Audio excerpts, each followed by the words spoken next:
महिमा एवढा मोठा आहे की हे राम नाम माझ्या भगवान शंकरांनी स्वतःच्या कंठामध्ये धारण केलेलं आहे।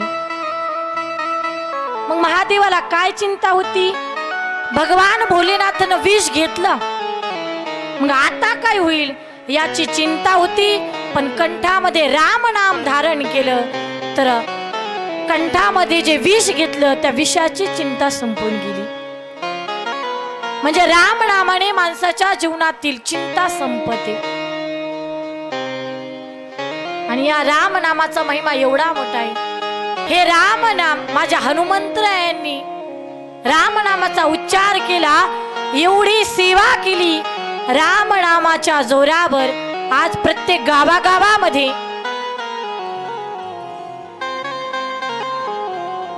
रामरायांचं मंदिर आहे, पण यदा कदाचित कुठे कुठे रामाचं मंदिर असतं, कुठे कुठे नसतं। पण माझ्या हनुमंतरायांचं मंदिर नाही असं एकही गाव नाही का? कारण राम नामाची ताकद तेवढी। अखंड राम नाम, जय श्रीराम म्हणावं, उड्डाण करावं, जय श्रीराम म्हणावं, कोणतंही काम करावं, त्या राम नामाच्या प्रभावाने असा परिणाम झाला की असं एकही गाव नाही की जिथे माझ्या हनुमंतरायांचं मंदिर नाही।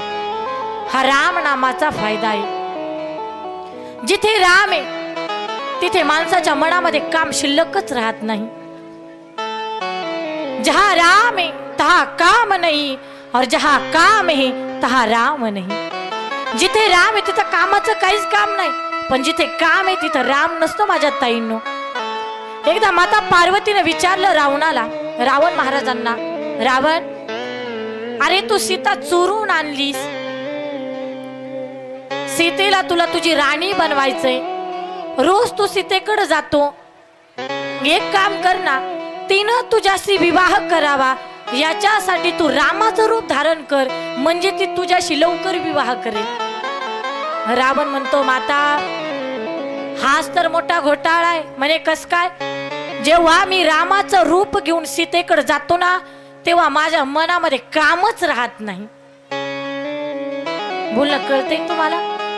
जेव्हा रामाचं वेश धारण करतो, सीताकडे जातो ना, तिला जे बोलायचं ते विसरून जातो, दुसरंच बोलतो मी, माझ्या मनामध्ये कामच शिल्लक राहत नाही। म्हणजे जहा राम तहा काम नाही, जहा काम तहा राम नाही। राम नामाचा प्रभाव आहे हा।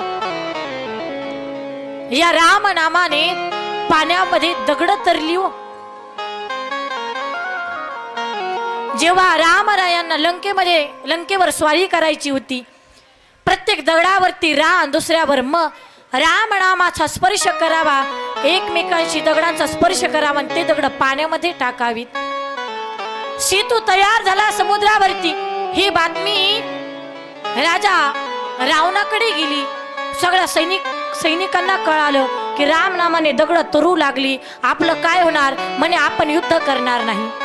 सारं सैन्य घाबरून गेलं माझ्या ताईंनो, आणि म्हटलं युद्धच करायचं नाही। रावणाला कळालं, रे राम नामानं पाण्यावर दगड तरली, आपण पण काही कमी नाही, आपल्यामध्ये पण खूप मोठं सामर्थ्य आहे। सैनिकांना सांगितलं, चला माझ्यासोबत, जी ताकद रामाकडे आहे ती ताकद माझ्यामध्ये सुद्धा आहे। म्हणे कस काय? चला दाखवतो तुम्हाला। समुद्राच्या काठावरती आले, मोठा दगड घेतला, पाण्यामध्ये टाकला, धपकन बुडून गेला। सारी सेना हसायला लागली रावण महाराजांना। रावण म्हटला, असं चालून जमणार नाही। दुसरा दगड घेतला, तोंडाजवळ घेतला, थोडस पुटपुटल्यासारखं केलं आणि पाण्यामध्ये सोडला। चमत्कार असा झाला, दगड तरायला लागला हो।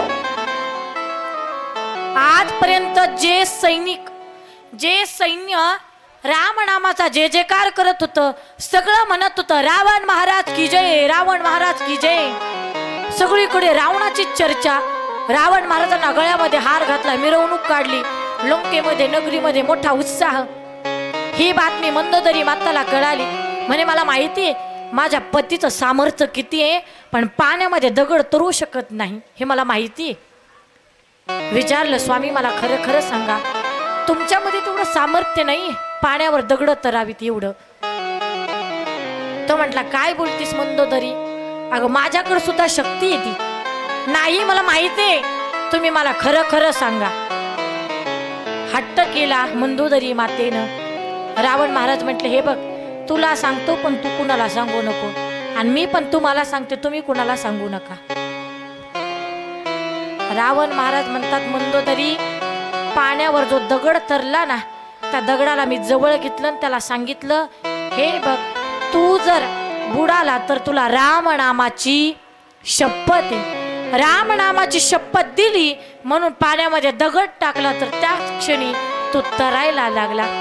मंदोदरी माझं सामर्थ्य नाहीये, रामनामाचं सामर्थ्य आहे. म्हणून या रामनामाचा फायदा काय आहे तर आपल्या जीवनातील चिंता संपून जाईल, म्हणून या रामनामाचं खूप मोठं महत्व आहे. तर जगाच्या कल्याणासाठी 5 मंत्र 5 मुखातून बाहेर पडले.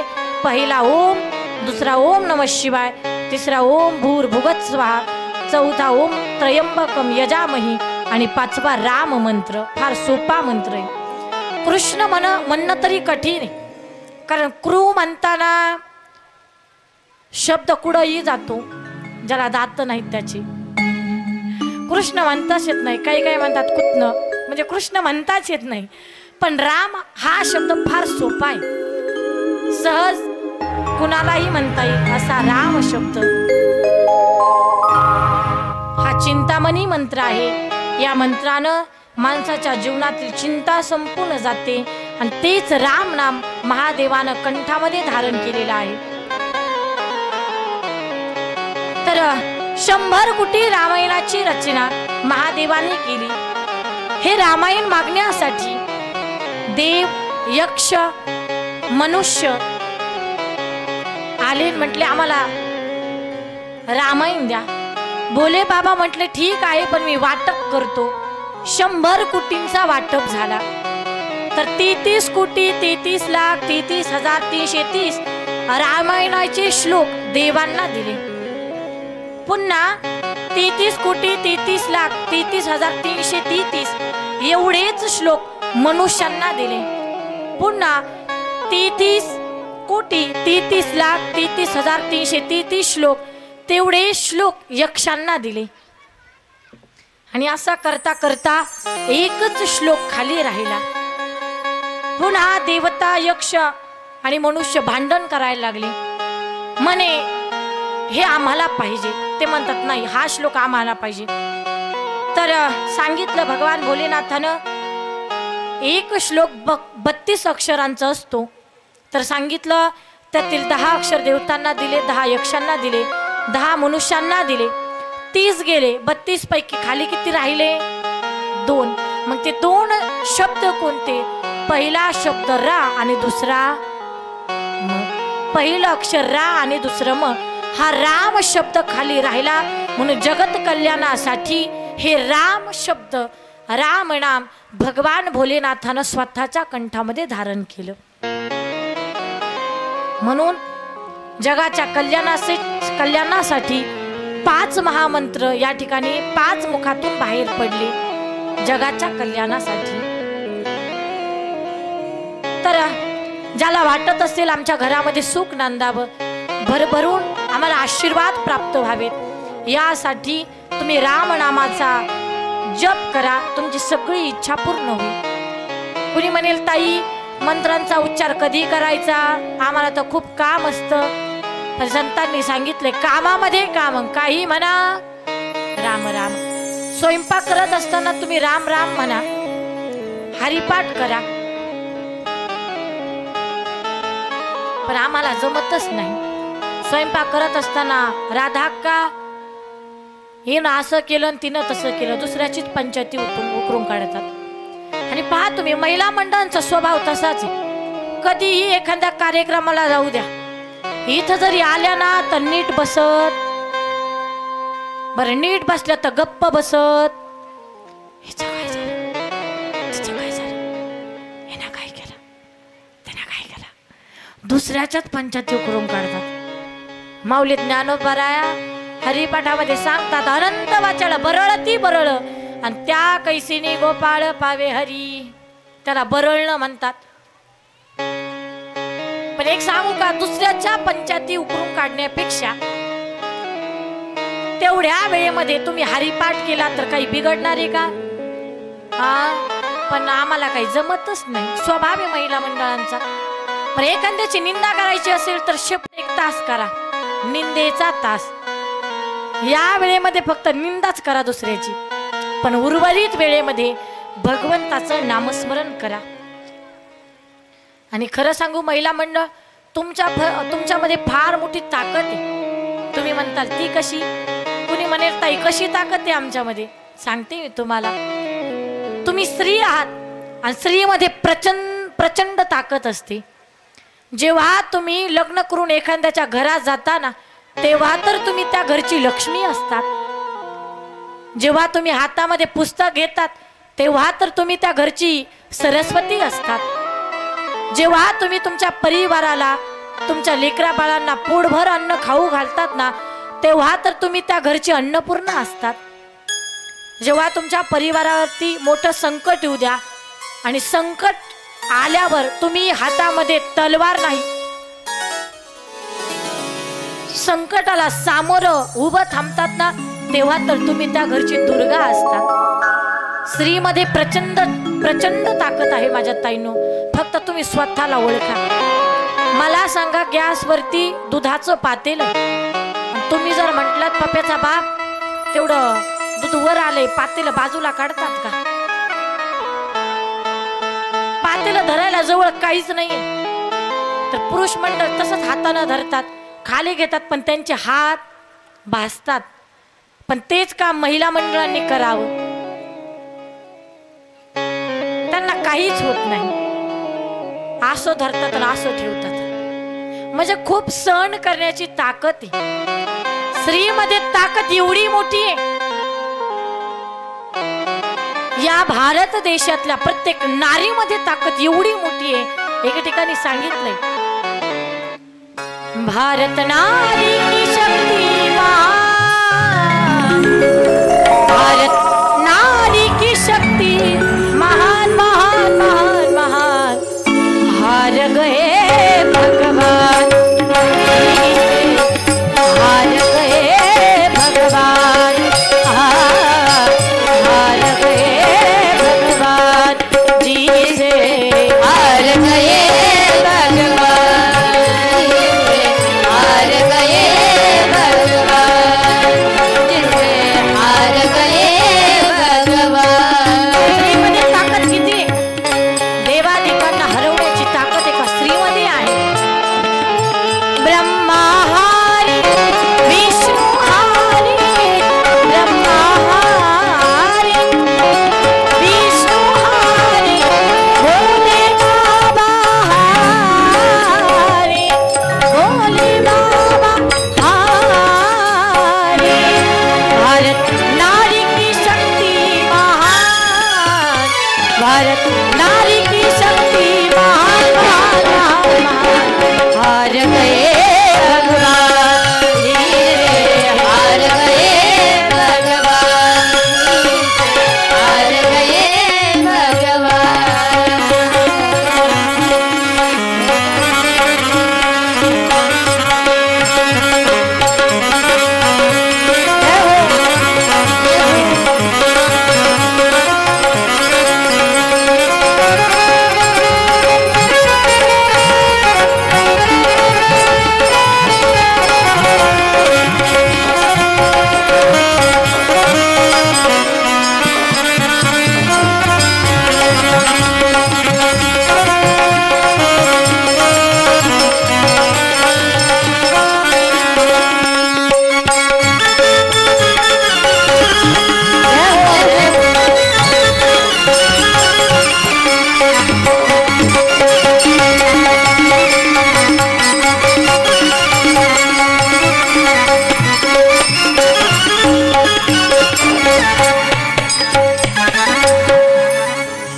भारत नारी की शक्ति महान, भारत नारी की शक्ति महान महान महान महान, हार गए भगवान, हार गए भगवान. महिला तुमच्यामध्ये फार मोठी शक्ती, फार मोठी मोठी जबाबदारी आहे. तर कुणी म्हणेल ताई जबाबदारी आहे, आमच्यामध्ये शक्ती आहे, खरं आहे, पण आमची लेकरं आमचं ऐकतच नाहीत. काही लेकराला एक म्हटलं की लेकरू दुसरं करते, इकडं ये म्हटलं की तिकडं पळत जाते, आणि तिकडं जा म्हटलं की घरात गप्प बसते.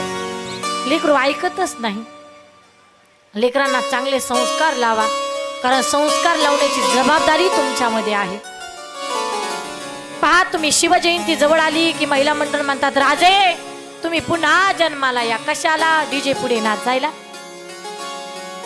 महिला मंडळांची शिवजयंती आली ना तेव्हा आई जागृत होते आतमधली, की राजांसारखा मुलगा पाहिजे, रामरायांसारखा मुलगा पाहिजे, माझा मुलगा काहीच कामाचा नाही, असा मुलगा पाहिजे, तसा मुलगा पाहिजे. इच्छा असते की नाही? पण योग्य संस्कार लावा. पण सांगू तुम्हाला, शिवाजी महाराज जन्माला येतील नवल नाही, पण त्या अगोदर तशी जिजाऊ घडली पाहिजे.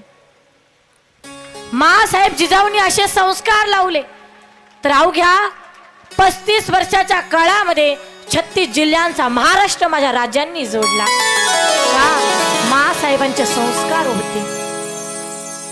आपणही आपल्या लेकरांना संस्कार लावले पाहिजे. पण मी आता सांगितलं, कुणी फक्त कारण सांगतं, ताई कुणीच ऐकत नाही आमचं, असं म्हणून चालणार नाही. जिजाऊ घडली पाहिजे. पण आताची जिजाऊ रात्री 8 वाजता टीव्हीवर मालिका पाहण्यासाठी बसली ना, बिचारी रात्रीच्या 12 वाजेपर्यंत उठत नाही. बरोबर ना? शहाजी राजे येतात, चहा करतात, पिऊनही जातात, तरी हिला तपास लागत नाही. एवढी कशी टीव्ही मध्ये मग्न असते जिजाऊ कळतच नाही हो. पण सांगू तुम्हाला, शिवाजी महाराजांसारखा मुलगा तुमच्या पोटी जन्माला यावा यासाठी एक वाक्य सांगते. ते वाक्य माझं घरी घेऊन जा. मुलगा गर्भामध्ये असताना ज्ञानेश्वरी घ्या वाचायला छोटी. मुलगा गर्भामध्ये असताना ज्ञानेश्वरी घ्या वाचायला छोटी. रामकृष्ण हरी म्हणा बनवताना रोटी. साधू संतांचे आशीर्वाद घ्या कोट्यानो कोटी. तेव्हा महाराष्ट्राचे राजे छत्रपती शिवाजी महाराज येतील तुमच्या पोटी, येतील तुमच्या पोटी. राजे जन्माला येतील, पण त्या अगोदर जिजाऊ घडणं आवश्यक आहे. आपणही आपल्या लेकरांना संस्कार लावतो.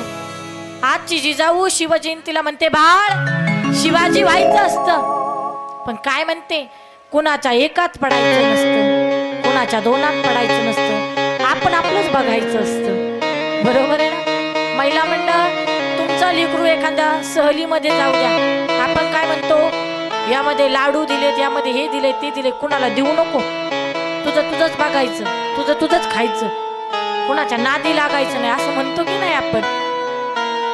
तर आजची जिजाऊ म्हणते, बाळ शिवाजी व्हायचं असतं, कुणाच्या एकात पडायचं नसतं, कुणाच्या दोनात पडायचं नसतं, आपण आपलंच बघायचं असतं, बाळ शिवाजी व्हायचं असतं. आजची जिजाऊ म्हणते, बाळ शिवाजी व्हायचं असतं. बस मध्ये प्रवास करत असताना बसच्या मधोमध बसायचं असतं. का? बस जरी मागून ठोकली, बस जरी पुढून ठोकली, आपण मध्ये मात्र सुखरूप राहायचं असतं. बाळ शिवाजी व्हायचं असतं. आजची जिजाऊ म्हणते, बाळ शिवाजी व्हायचं असतं, पण तेच लेकरू टटकन उठून उभं राहतं, म्हणतं, आई बाळानं शिवाजी व्हायचं असतं, पण त्या अगोदर वडिलांनी शहाजी आणि आईनं जिजाऊ व्हायचं असतं, मग बाळानं शिवाजी व्हायचं असतं. म्हणून तुमच्यामध्ये फार मोठी ताकद आहे, जबाबदारी आहे.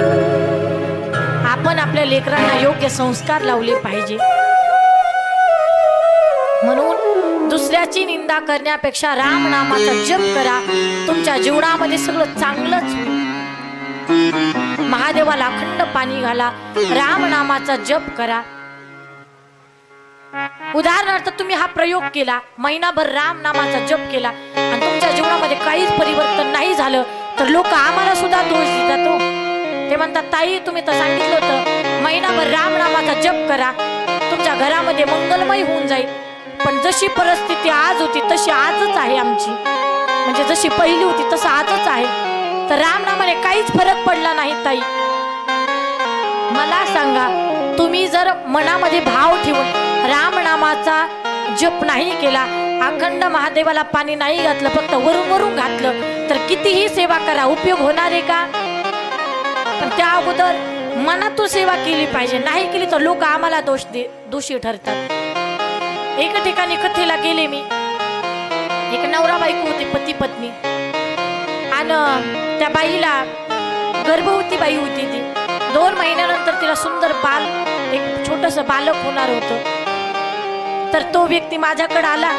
मी सांगितलं होतं की असं असं केलं ना घरातल्या अडी अडचणी दूर होतात, सगळं घरामध्ये चांगलंच होतं. तो व्यक्ती आला आणि माझ्या पायावरती 500 रुपयाची नोट ठेवली. तो म्हटला ताई एक विचारू का? म्हटलं विचारा.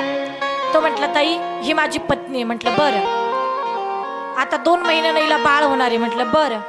मग ताई तुम्हाला सगळं कळतंय, मग सांगा बरं मला मुलगा होईल का मुलगी? काय म्हटलं? मला मुलगा होईल का मुलगी होईल? आज लोकांना मुलगा फार आवडतो, मुलगी नको वाटते. मी आपला अंदाज ठोकून दिला. मी म्हटलं मुलगा होईल तुम्हाला? तो म्हटला खरंच का ताई? म्हटलं नक्की 100% मुलगा होईल. गेले घरी. दुसऱ्या दिवशी पुन्हा कथेला आले. दुसऱ्या बाईनं माझ्या पायावरची 500 रुपयाची नोट ठेवली होती. आणि पुन्हा तो व्यक्ती आला. तो म्हटला ताई काल तुम्ही मला सांगितलं की तुम्हाला 100% मुलगा होईल, पण ताई आणखीन एक माझा प्रश्न आहे. म्हटलं काय? तो म्हटला ताई ही माझी पत्नी आहे. म्हटलं बरं. काल मी तुम्हाला सांगितलं 2 महिन्यानं बाळ होणार आहे आम्हाला. म्हटलं बरं. पण मी तुम्हाला विचारलं मुलगा होईल का मुलगी? तुम्ही सांगितलं मुलगा होईल, पण ताई मुलगा जर नाही झाला तर मग? मी म्हटलं मुलगी होईल. काय पाहता माझ्याकडे? पायावरची 500 रुपयाची नोट होती ना, अशी उचलली खिशामध्ये घातली, पुन्हा मंदिरातच आलं नाही ते.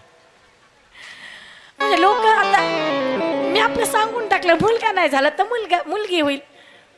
तर लोक कधी कधी आम्हाला पण दोषी ठरतात. कोणी म्हणेल ताई महिनाभर रामनामाचा जप केला काही परिवर्तन नाही झालं तर मग? पण एक सांगू, महिनाभर काय आठवडाभर रामनामाचा मनामधून जप करा, नक्की जीवनामध्ये मंगलमय होऊन जाईल. पण त्यासाठी भाव पाहिजे.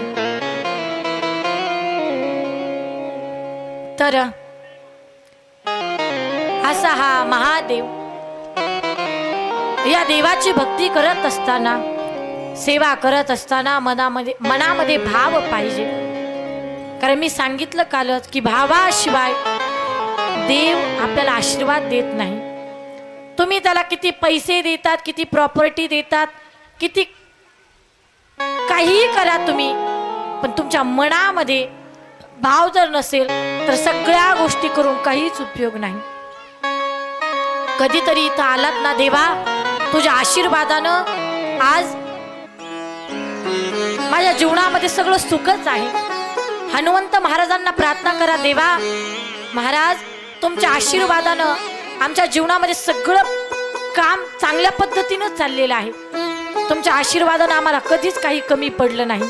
पण इथं आल्यानंतर हनुमंत महाराजांच्या कार्यामध्ये तुम्ही मदत केली पाहिजे.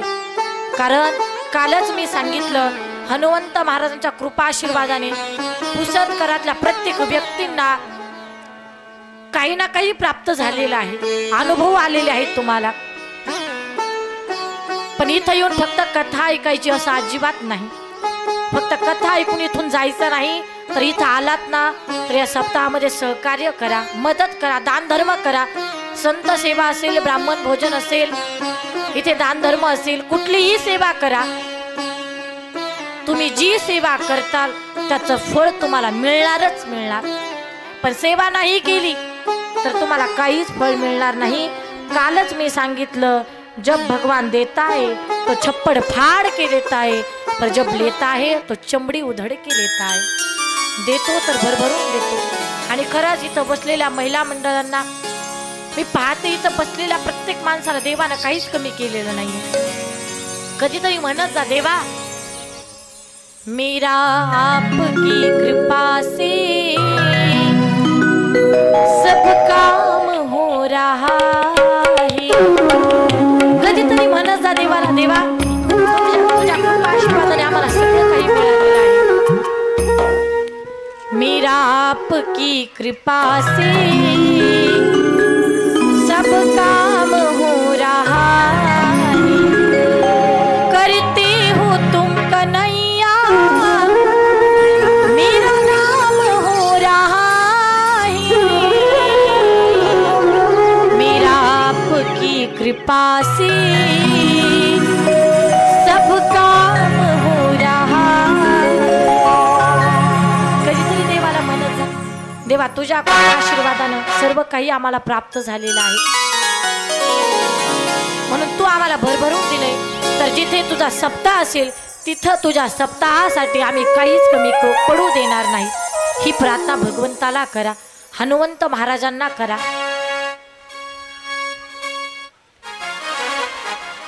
देवाची सेवा करत असताना मनामध्ये भाव ठेवा.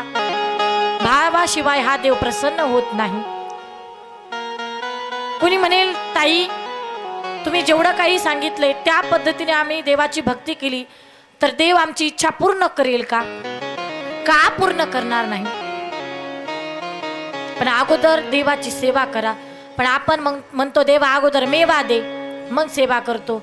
मला सांगा तूप खाल्ल्याशिवाय लगेच रूप येईल का? तूप खाल्लं आणि लगेच रूपाला असं घडलंय का? नाही. सेवा करा, कोणत्याही सेवेचं फळ हे मिळतच असतं. पण फरक एवढाच आहे, ते फळ काहींना उशिरा मिळतं तर काहींना लवकर मिळतं, हाच फरक आहे.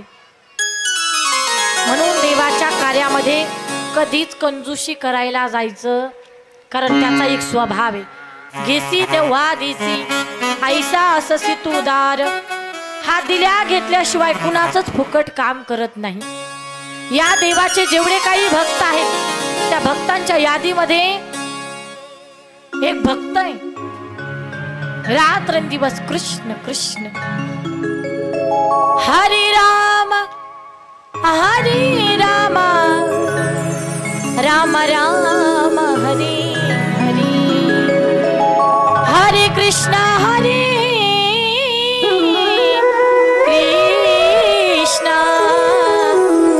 कृष्ण कृष्ण हरे हरे, राम हरे राम राम हरे राम.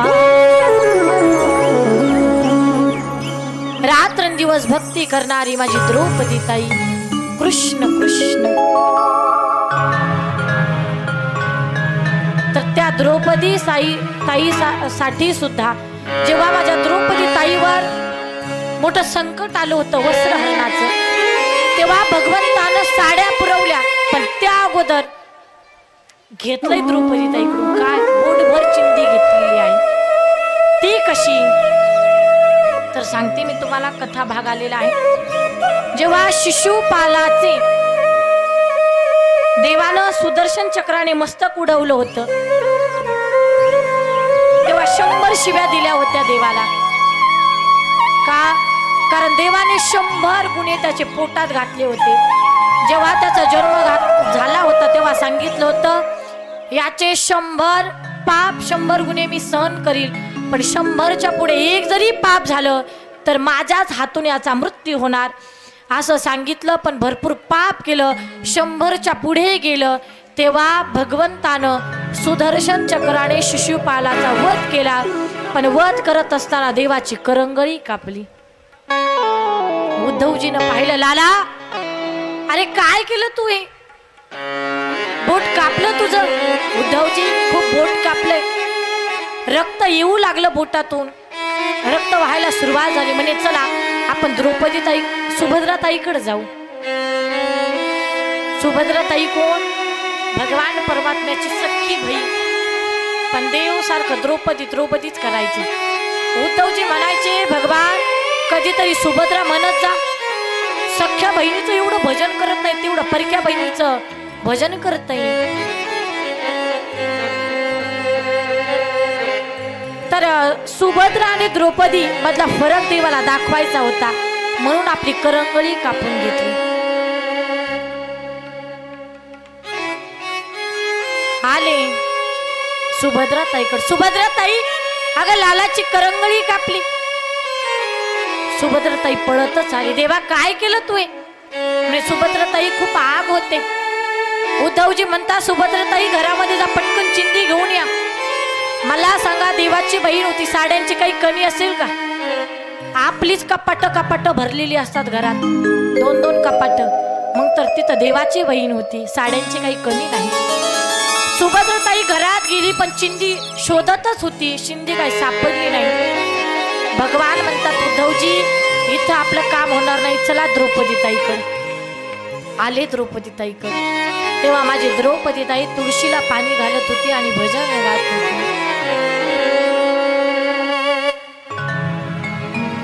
श्री कृष्ण गोविंद हरे मुरारी, हे नाथ नारायण वासुदेव, हे नाथ नारायण वासुदेव, हे नाथ नारायण वासुदेव, हे नाथ नारायण वासुदेव, हे नाथ नारायण वासुदेव. श्री कृष्ण गोविंद हरे मुरारी, हे नाथ नारायण वासुदेव. श्री कृष्ण गोविंद हरे मुरारी, हे नाथ नारायण वासुदेव. द्रौपदीताई तुळशीला पाणी घालत होती, पूजा करत होती. आलेल्या भगवंताला पाहिलं, एवढा आनंद झाला. पण पाहिलंय भगवंताच्या करंगळीकडे लक्ष गेलं, रक्त वाहतंय. हातामध्ये पूजेचं ताट होतं, धापकन जमिनीवरती पडलं. द्रौपदीताई म्हणू लागली, लाला अरे काय झालं तुला भगवान? अगं द्रौपदी, माझं बोट कापले. उद्धवजी म्हणतात, द्रौपदीताई बोलू नका, घरामध्ये जाऊन पटकन चिंदी घेऊन या. किती वेळ झाले, देवाचं रक्त थांबेना, पटकन जा. तर माझ्या सुभद्रा ताईनं डोक्यावरचा पदर खाली घेतला आणि पहा, शास्त्र असं सांगतंय, सौभाग्यवती स्त्रीनं कधीच डोक्यावरचा पदर खाली पडू द्यायचा नसतो. ज्यांच्या नाही ते घ्या, पण आपल्या भारताची संस्कृती.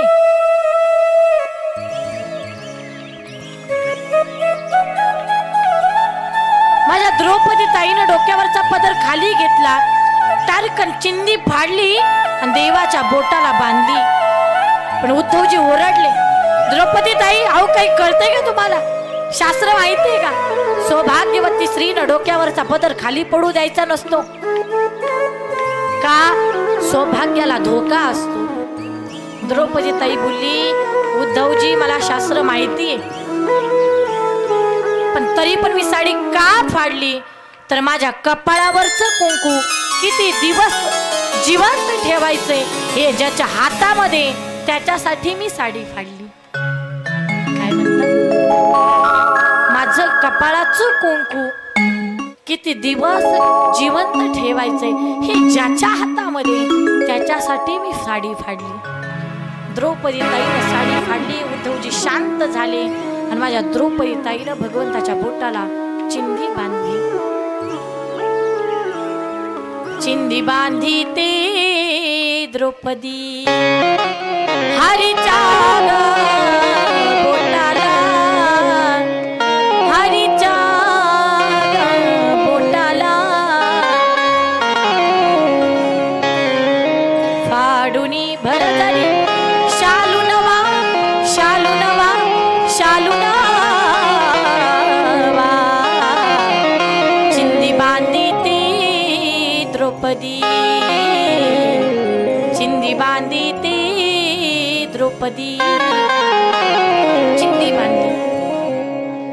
द्रौपदी ताईनं भगवंताच्या बोटाला चिंदी बांधली. कुणीतरी म्हटलं, द्रौपदी ताई एवढी भारीतली साडी नव्हती फाडायला लागत ग.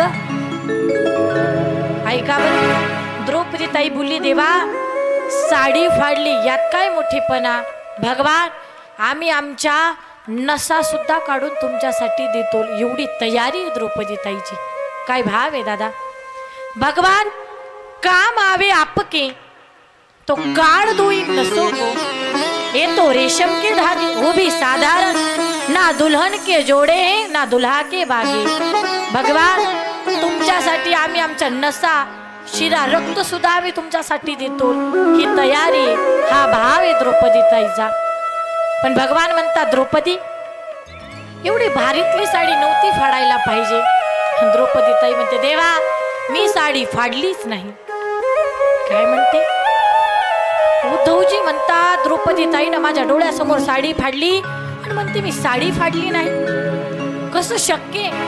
द्रौपदीताई माझ्या डोळ्यासमोर साडी फाडली, पण द्रौपदीताई सांगते देवा मी साडी फाडलीच नाही. भगवान मैंने नहीं फाड़ा चीर, पीर देख कर अधीर हो, धागे ही स्वयं नाथ चीर छोड़ भागे. ओ धागे है अभागे जो बड़े नहीं आगे, अरे भाग उन्हीं के जागे जो उंगली पे लागे. जे धागे माझ्याकडे राहिले ते अभागे ठरले, पण जे तुमच्या बोटाला लागले ते भाग्यवान ठरले. हा भाव आहे द्रौपदीताईचा. म्हणून देवा मी साडी फाडलीच नाही. द्रौपदीताईवर जेव्हा संकट आलं होतं तेव्हा माझ्या देवानं साड्या पुरवल्या, पण अगोदर बोटभर चिंदी घेतली. का? याचा स्वभाव आहे घेसी तेव्हा देसीन, ऐसा अससी तू उदार. हा दिल्या घेतल्याशिवाय कुणाचंच फुकट काम करत नाही. बरं देवाचाही स्वभाव आहे, पण आपलं सुद्धा तसंच आहे. आपण सुद्धा दिल्या घेतल्याशिवाय कुणाचं फुकट काम करत नाही. महिला मंडळ शेजारणीच्या शेतामध्ये एक दिवस फुकट जातो का आपण? हा 500 रुपये पगारी तरी घेतो, नाहीतर म्हणतो जशी मी तुमच्या रानात आले तसं तुम्हाला सुद्धा यावं लागेल. बरं आपलं पण जाऊ द्या, लहान लेकराचा सुद्धा स्वभाव तसाच आहे. मला सांगा महिला मंडळ 2-2.5 वर्षाचं लेकरू आहे, गुपगुपीत तब्येत आहे, सफरचंदासारखे गाल, कुरुळे कुरुळे केस. लेकराला पाहिलं की असं वाटतंय टुकून उचलून त्याचा पापा घ्यावा, वाटतो की नाही? पुसत पुरुष मंडळ 2-2.5 वर्षाच्या लेकराचा पापा घ्यावा वाटतो की नाही? हा वाटत असेल तर मोठ्यानं हो म्हणा, हे तर नाही सांगा मला. 2-2.5 वर्षाच्या लेकराचा पापा घ्यावा वाटतो की नाही? मोठ्यानं हो म्हणा, ऐकू येत नाही मला. 2-2.5 वर्षाच्या लेकराचा पापा घ्यावा वाटतो की नाही? 2-2.5 वर्षाच्या लेकराचा पापा घ्यावा वाटतो की नाही? आणि 80 वर्षाच्या म्हाताऱ्याचा, 80 वर्षाच्या आजोबांचा घेऊ नाही वाटत का? तोंडाला पडलेले असतात ना, पण 2-2.5 वर्षाच्या लेकराचा पापा घ्यावा वाटतो. तर लेकर एवढं विचित्र असतं, त्याला म्हटलं ना बाळा इकडे येते, येतच नाही. रुपया चॉकलेट दाखवा, ते पळत येतं, पापा देतं, मग निघून जातं. म्हणजे लेकराचा सुद्धा स्वभाव काय आहे? घेसी ते वादिसी नाहीसा असं तू उदार. लेकर सुद्धा दिल्या घेतल्याशिवाय कुणाचं फुकट काम करत नाही. तर असा भगवान भोलेनाथ देताना आपल्याला भरभरून देतो असतो. म्हणून त्याच्या धर्म कार्यामध्ये आपणही भरभरून दान धर्म केलं पाहिजे. तर असा भगवान भोलानाथ सगळ्या देवांचा देव महादेव. आता पुढे या ठिकाणी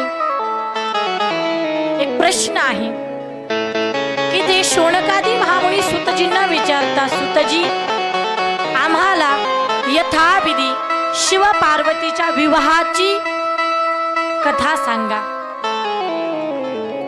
तर या ठिकाणी ब्रह्मदेव आणि नारदजींचा संवाद आहे. तर एकदा नारदजींनी सुद्धा असाच प्रश्न विचारला होता ब्रह्मदेवाला. आता पहा, आज पोरांकडे सगळं काही आहे, गाडी बंगला प्रॉपर्टी सगळं काही आहे, पण पोरांचं लवकर जमतच. पण ज्या देवाला काहीच नाही, घर नाही, अंगावर घालण्यासाठी कपडे नाहीत, पाहुणे रावळे नाहीत, आई वडील नाहीत, ज्या देवाला काहीच नाही त्या देवाला 2-2 पत्न्या, एक सोडून 2-2. आज एक मिळणं फार मुश्किल आहे, पण या देवाला 2-2 पत्न्या म्हणे कसं काय शक्य? तर सुंदर कथा या ठिकाणी भाग आलेला आहे.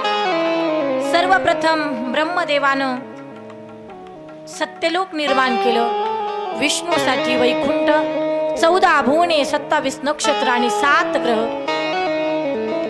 पूर्ण सूर्यमंडळे सगळं निर्माण केलं. हे निर्माण करत असताना पृथ्वीला तयार केलं आणि ब्रह्मदेवाच्या शरीरापासून 10 प्रजापती निर्माण झाले. ब्रह्मदेवानं आपल्या उजव्या मांडीचं दहन केलं. त्यातून एक सुंदर मुलगा बाहेर आला. कुरळे केस, हरणी जैसी चाल, सुंदर मुलगा. आणि उजव्या मांडीतून एक सुंदर कन्या निर्माण केली. त्यातून ती सुंदर कन्या निर्माण झाली. मुलगा एवढा सुंदर होता, त्याला पाहावं आणि प्रत्येकाचं मन मोहून जावं. एवढा सुंदर मुलगा की ज्याला पाहिलं की माणसाचं मन मोहून जात होतं. म्हणून त्याचं नाव मन्मथ महाराज ठेवलं. देवतांनी सुद्धा त्याचं मन मोहून घेतलं. म्हणून सर्व माणसांच्या मनामध्ये जे काम आहे, या लेकराला जो कुणी पाहिल,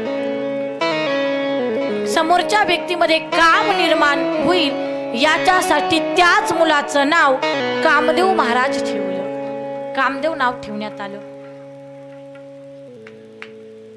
सर्व देवता खुश झाले.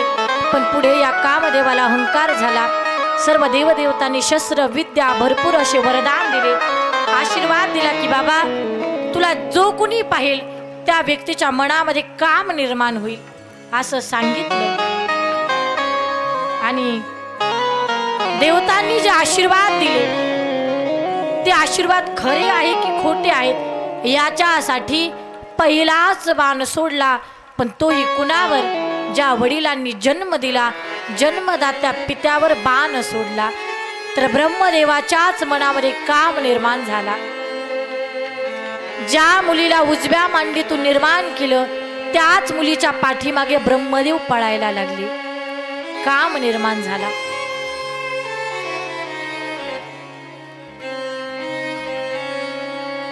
कारण या कामदेवाला 5 बाण दिले होते: रोजन, हर्षण, मोहन, शोषण आणि मारण. आणि असं वरदान दिलं होतं की तुझ्या व्यक्तीवर तुझा प्रभाव होईल, त्याच्यामध्ये काम जागा होईल. पण पहिलाच बाण ब्रह्मदेवावरती प्रयोग केला. ब्रह्मदेवाच्या मनामध्ये काम निर्माण झाला. आणि जसा काम निर्माण झाला तसे ब्रह्मदेव आपल्या मुलीच्या मागे पळायला लागले. सर्व देवदेवतांच्या मनामध्ये काम निर्माण झाले. ती मुलगी पुढे पळते. त्या मुलीचं नाव आहे संध्या. ती संध्या नावाची मुलगी पुढे पळते. पाठीमागे ब्रह्मदेव, सर्व देवदेवता. आणि पळत असताना ती मुलगी खूप रडते.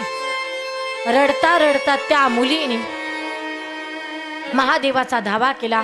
भगवान प्रगट हो जाओ, या संकटातून मला वाचवा असं म्हणून तिने महादेवाचा धावा केला. आणि धावा केल्यावर भगवान भोलेनाथ त्या ठिकाणी प्रगट झाले. उमापती महादेव की जय. भगवान भोलेनाथ प्रगट झाले. प्रगट झालेल्या भोलेनाथानं ब्रह्मदेवाकडे पाहिलं तर पहिल्या क्षणी ब्रह्मदेवातील मनामध्ये जो काम निर्माण झाला त्या कामाचा नाश झाला. काम निघून गेला. ब्रह्मदेव लाजले आणि कामदेवाला सांगितलं, कामदेवा, ज्या सौंदर्याचा तुला अहंकार होता, जे आशीर्वाद तुला आम्ही दिले त्या आशीर्वादाचा दुरुपयोग केला. कामदेवा, इथून पुढे जर तू कुणावर कामाचा प्रभाव केला तर तुझं मरण माझ्याच हातून होणार असा शाप दिला. कामदेव रडायला लागले, भगवान मला माफ करा. ब्रह्मदेव लाजले आणि मग महादेवानं सगळ्या देवतांवरती नजर टाकली. सगळ्यांच्या मनातील काम निघून गेला. इकडे ही संध्या नावाची मुलगी खूप रडते. ती म्हणते, भगवान मला वरदान पाहिजे. सांगितलं, तुला काय वरदान पाहिजे? तिनं सांगितलं, माझं अपवित्र शरीर आहे, या अपवित्र शरीर नकोय मला, मग मला एक पवित्र शरीर द्या. आणि असंही वरदान दिलं की 12 वर्ष पासून ते 16 वर्षापर्यंतच माणसाच्या मनामध्ये काम राहिला पाहिजे असं वरदान मागून घेतलं. आणि सांगितलं, देवा, आता हे शरीर मला नकोय, मी जगविख्यात व्हावं, पवित्र शरीर मला मिळावं, याच्यासाठी भोलेनाथानं वरदान दिलं. सांगितलं, तू हे शरीर या ठिकाणी मृत्यूलोकामध्ये मेधातिथी नावाचे ऋषी आहेत, ते संतान प्राप्त होण्यासाठी यज्ञ करत आहेत, त्यांच्या यज्ञाची शेवटची आहुती द्यायला तू उडी मारायला एकच झालं पाहिजे. म्हणून जेव्हा त्या ऋषींनी शेवटची आहुती दिली, शेवटची आहुती द्यायला ती मुलगी यज्ञामध्ये जायला एकच झालं. जेव्हा ती मुलगी यज्ञामध्ये तिने प्रवेश केला, सुंदर रूप धारण केलं, सूर्य लोके गेली, सूर्य भगवंतानं तिचा पत्नी म्हणून स्वीकार केला. आणि दुसरं जे बालरूप होतं ते बालरूप मेधातिथी ऋषी ती त्यांना कन्या स्वरूपाने प्राप्त झाली. ऋषींना आनंद झाला, मुलगी झाली म्हणून त्या मुलीचं नाव, ती ज्ञानवान होती, गुणवान होती, धनवान होती, म्हणून त्या मुलीचं नाव अरुंधती ठेवण्यात आलं. आणि अरुंधती वयामध्ये आली. ऋषींना काळजी पडली, आता माझ्या मुलीचं लग्न होणार आहे, पण माझी मुलगी कुणाला देऊ, काय देऊ. म्हणून एक दिवस त्या मुलीनं सांगितलं, बाबा शास्त्र चर्चेमध्ये मी ज्याला हरवेल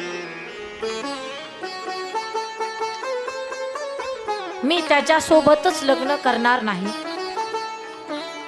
जो मला जिंकेल मी त्याच्यासोबत लग्न करणार.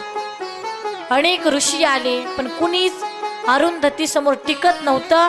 म्हणून एक दिवस रामरायांच्या घराचे जे गुरु आहेत वसिष्ठ ऋषी ते आले चर्चेमध्ये, ते त्यांना हरवलं आणि वसिष्ठ ऋषी आणि अरुंधती माता या दोघांचा विवाह झाला.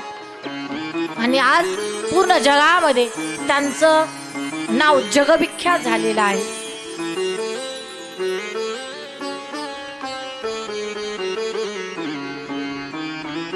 तर ही कथा आलेली आहे. पुढे ब्रह्मदेवानं उजव्या अंगातून एक पुरुष निर्माण केला, डाव्या अंगातून स्त्री निर्माण केली. उजव्या अंगातून जो पुरुष निर्माण केला त्या पुरुषाचं नाव आहे मनु महाराज, आणि डाव्या अंगातून जी श्री निर्माण केली तिचं नाव आहे शतरूपी माता. कारण मनु महाराज हे मनाचं प्रतीक आहे आणि शतरूपी माता हे बुद्धीचं प्रतीक आहे. पुढे मनु महाराज आणि शतरूपा माता यांचा विवाह, त्यांना 5 संतान आहेत. त्यातील प्रियवत आणि उत्तानपाद नावाचा मुलगा आणि 3 मुली, आकृती, देवहूती आणि प्रसूती, या 3 मुली आहेत. तर पुढे प्रियवत नावाचा जो मुलगा आहे तो मुलगा लग्नासाठी तयार नव्हता. आई वडील समजावून सांगतात, बेटा सगळी जर संन्याशी राहिली तर सृष्टीची निर्मिती कोण करणार, यासाठी तुला लग्न करावं लागेल. पण मुलगा ऐकायला तयार नाहीये. मुलगा म्हणतो, आई एकदा का या संसाराच्या मायाजाळामध्ये अडकलो तर पुन्हा माघारी यायचं नाव नाही. मुलगा ऐकायला तयार नाही. आई वडिलांनी खूप समजावून सांगितलं. आई वडील म्हणतात, बेटा संसार दुःखाचा नाहीये, संसारातील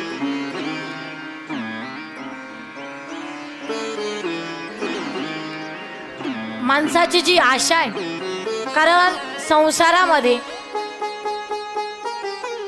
माणसाला प्रत्येक गोष्टीची आशा असते. संसार दुःखाचा नाहीये, संसारातील आसक्ती दुःखाची आहे. हे जेव्हा उत्तानपादच्या लक्षात आलं तेव्हा जो प्रियपद नको म्हणत होता लग्नासाठी, तो लग्नासाठी तयार झाला. त्यानं संसाराचा स्वीकार केला. पुढे उत्तानपाद नावाचा मुलगा, त्याला 2 पत्न्या, सुनीती आणि सुरुची. याची कथा श्रीमद भागवत कथेमध्ये आलेली आहे. आता पुढे आसुती नावाची मुलगी, ती रुची नावाच्या प्रजापतीला दिली. त्यांना यज्ञ नावाचा मुलगा प्राप्त झाला. यज्ञ मुलाला दक्षिणा नावाची मुलगी दिली. आता पुढे मनु महाराजांनी देवहूती जी होती देवासारख्या गुणांची, ती पतिव्रता आहे. कर्दम नावाच्या प्रजापतीला ती दिली. आणि खरंच पतिव्रता नारीची खूप मोठी ताकद आहे.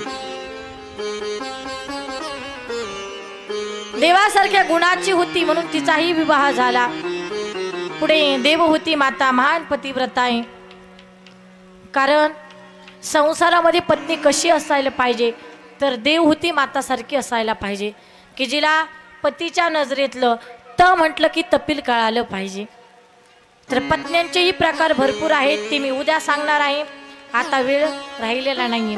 तर उद्या आपण पाहणार आहोत. तर देवहूती माता खूप महान पतिव्रता आहे. पुढे ब्रह्मदेव सृष्टी विस्ताराच्या कामामध्ये दक्ष महाराजांना मदतीसाठी घेतात.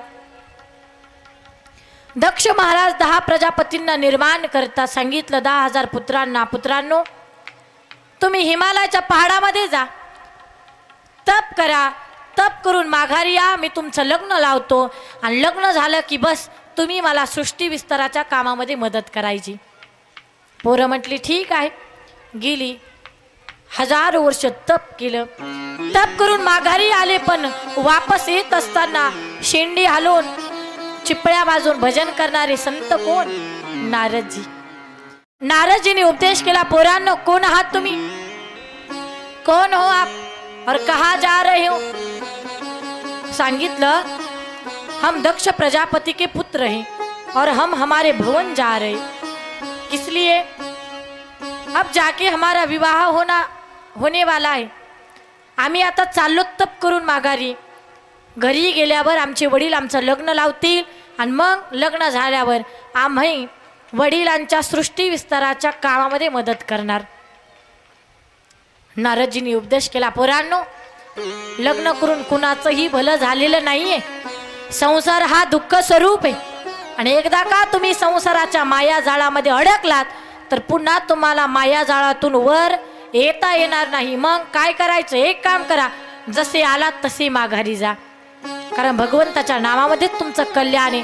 तुमचं जीवनाचा उद्धार करायचा असेल तर तप करायला जा. पोरांना पटलं. जशी वापस आली, अर्ध्या रस्त्यातून माघारी गेली, तिकडे जाऊन 10,000 पुत्र तप करायला लागली. इकडे दक्ष महाराजांना कळालं, नारदजींनी आपल्या 10,000 पुत्रांना उपदेश केला. पुन्हा दक्ष महाराजांनी 10,000 पुत्रांना निर्माण केलं. सांगितलं, पोरांनो जा तप करून माघारी या, तुमचं लग्न लावतो, सृष्टी विस्ताराच्या कामामध्ये मला मदत करा. तेही 10,000 पुत्र गेले, तप केलं, वापस आले. पुन्हा नारदजी भेटले. पोरांनो कुठं निघालात? पण ती 10,000 पुत्र होती ना, ती एवढी विचित्र होती. विचारलं, कोण हो आप? कोण आहात तुम्ही आणि का अडवला मला? नारदजी म्हणतात, पोरांनो मी तुमचा अंकल आहे. अंकल म्हणजे काका. मी तुमचा काका आहे आणि चांगल्याच कामासाठी इथं आलो. म्हणे आमच्याकडे तुमचं काय काम? सांगितलं, कुठं चाललात तुम्ही? म्हणे आम्ही आमच्या घरी चाललो, आमचे बाबा लग्न लावून देणार आहेत. पोरांनो लग्न करून कुणाचं भलं झालंय? संसार हा दुःख स्वरूप आहे. तिथेही विरक्तीचा उपदेश केला. जसे आला तसे माघारी जा, जाऊन भगवंताचं भजन करा, त्यामध्ये तुमच्या जीवनाचं कल्याण आहे. तेही 10,000 पुत्र गेले, तप करायला लागले. दक्ष महाराजांना कळालं. दक्ष महाराज रागात आले. नारदजींकडे आले. नारदा, माझ्या कामामध्ये विघ्न आणलं. ज्या सृष्टी विस्तारामध्ये माझी पुत्र मला मदत करणार होती, त्या कामामध्ये विघ्न आणलं. माझा शाप आहे तुम्हाला की कधीच तुम्ही एका जागेवर उभं राहून कधीच कुणाला उपदेश करू शकणार नाही, असा शाप दिला. पण ऐका, ज्या क्षणी शाप दिला ब्रह्मदेव त्या ठिकाणी प्रगट झाले. आणि खरंच नारदजी कधीच कुणाला एका जागेवर उभं राहून उपदेश करत, ते सारखं त्रैलोक्याचं भ्रमण करतात. तो त्या गोष्टीचा पुरावा आहे. तर ब्रह्मदेव प्रकट झाले. प्रकट झालेल्या ब्रह्मदेवानं सांगितलं, दक्षा हे वेड्या काय केलंस तू? ज्या संतांनी तुला जे पाप तू करणार होता, ज्या पापापासून तुला वाचवलं, तू त्यांना शाप दिला. म्हणे माझ्या 20,000 पुत्रांना उपदेश केला. हे काय नारदानं चांगलं केलं का? तर ब्रह्मदेवानं सांगितलं, दक्षा ज्या 20,000 पुत्रांना तू निर्माण केलं, ते धड पुरुषही नव्हते आणि धड स्त्रीही नव्हते, ती तृतीय जात होती. आणि त्यांनी जर सृष्टी विस्ताराच्या कामामध्ये मदत जर केली असती तर पूर्ण सृष्टीचा नाश झाला असता. ज्या सृष्टीचा नाश झाला असता, जे पाप घडलं असतं तुझ्याकडनं, ते पाप होऊ नये याच्यासाठी तुझ्या 20,000 पुत्रांना नारदजींनी विरक्तीचा उपदेश केला. पापातून तुला वाचवलंय, पाप नाही केलं. दक्ष महाराजांच्या गोष्ट लक्षात आली. पश्चाताप झाला. अरे, ज्या संतांनी मला पापापासून वाचवलं त्याच संतांना मी शाप दिला, आता काय करावं? ब्रह्मदेवानं सांगितलं, एक काम करा की तुम्ही तुमच्या भवनामध्ये जा, अष्टभुजाधारी भगवतीचं मा जगदंबेचं चित्र काढा आणि तुम्ही तिचा गोंधळ घाला, तिचा गोंधळ घाला तुम्ही. आणि खरंच अष्टभुजाधारी मा जगदंबेचं चित्र काढलं, तिच्या समोर ज्योत जाळली आणि खरंच विश्वातील पहिलं जागरण, पहिला गोंधळ कुणी घातला तर दक्ष महाराजांनी घातला. विश्वातील पहिलं जागरण कुणी केलं तर दक्ष महाराजांनी केलं. आणि ज्या भगवती समोर ज्योत जाळली, ज्योत जाळल्याची परंपरा सुद्धा दक्ष महाराजांनी सुरू केली. तीच परंपरा नवरात्रामध्ये आपणही करतो. 9 दिवस आईचा गोंधळ घालतो, तिचा उदो उदो करतो, तिचं जागरण करतो. तर आईचं गोंधळ केला, आईचं जागरण केलं. मा जगदंबा माय भवानी त्या ठिकाणी प्रगट झाली. जगदंबा माता की जय.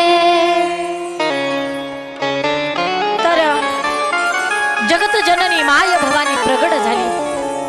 प्रगट झाल्याने माय भवानीनं विचारलं, दक्षा तुला काय पाहिजे?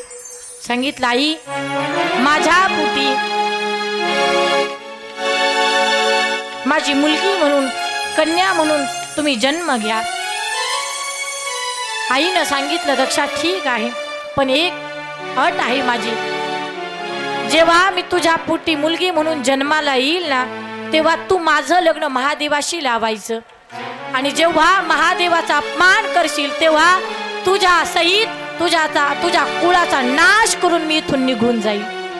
या अटी मान्य आहेत का? मान्य आहेत आई. तर एक अटी मान्य केल्या.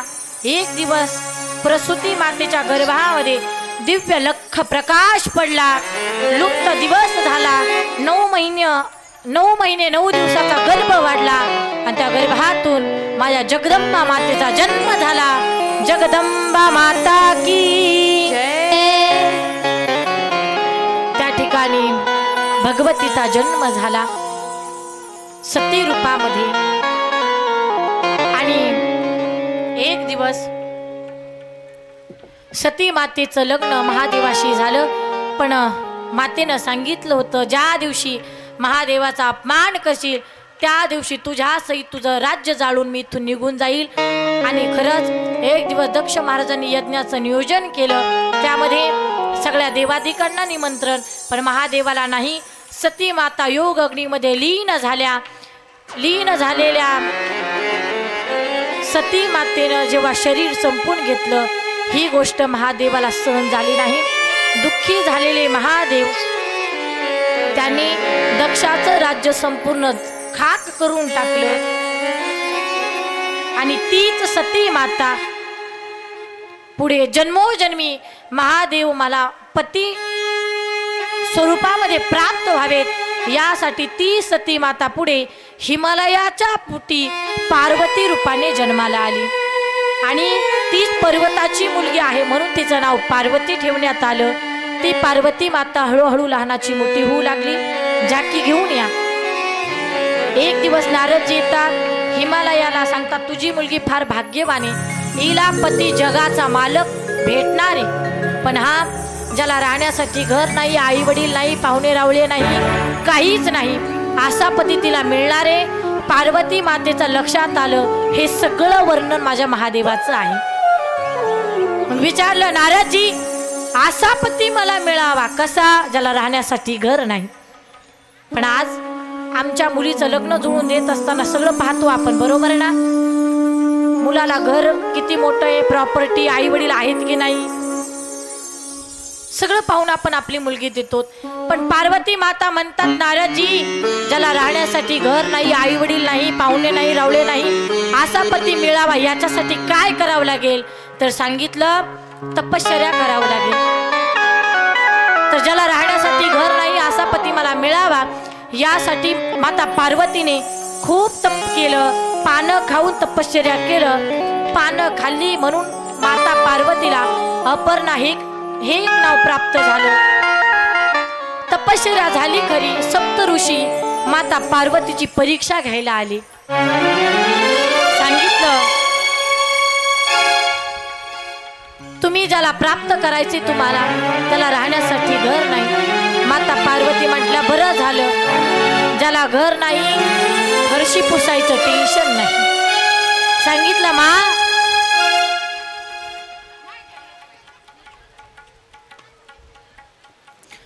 जो तुमचा पती बनणार आहे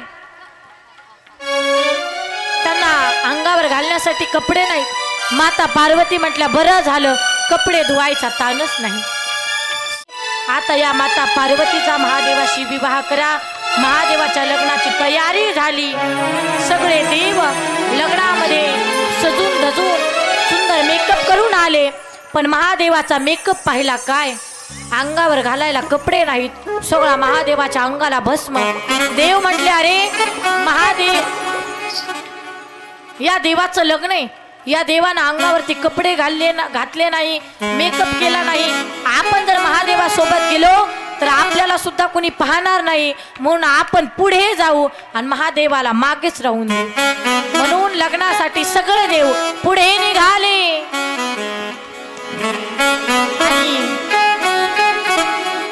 सगळे देव लग्नासाठी पुढे आले. माता पार्वतीच्या ज्या काही मैत्रिणी होत्या ना त्यांनी देवांना पाहिला. म्हटलं बाई देव एवढे सुंदर आहेत, महादेव किती सुंदर असतील. सगळीकडे चर्चा होऊ लागली. महादेव इकडे एकटेच होते. एकही देव महादेवासोबत नव्हता.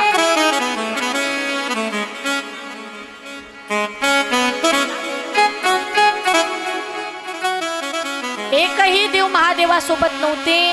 म्हणून माझ्या महादेवानं काय केलं,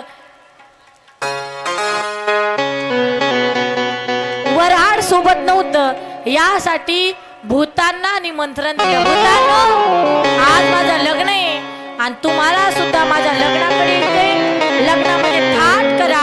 भूतांनी तर एवढा सुंदर मेकअप केला का, कारण पहिल्यांदा कुणीतरी लग्नाचं निमंत्रण दिलं होतं. भूतांना एवढा आनंद झाला. या विश्वामध्ये जेवढी काही भूत होती एकमेकांना फोन केला. अरे म्हणे महादेवानं आपल्याला निमंत्रण दिले. एक म्हणायचं हा मला पण दिले. तर सगळी भूत निघाली कुठं, महादेवाच्या लग्नाला.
गणनायकं गजमुखं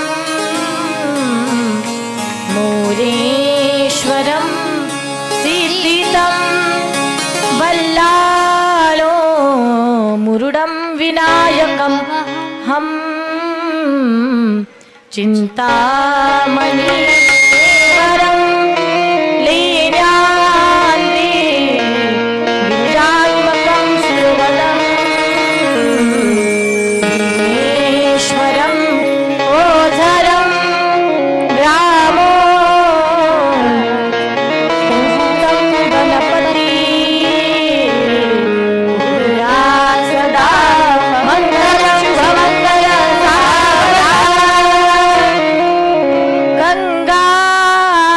सिंधु सरस्वती च यमुना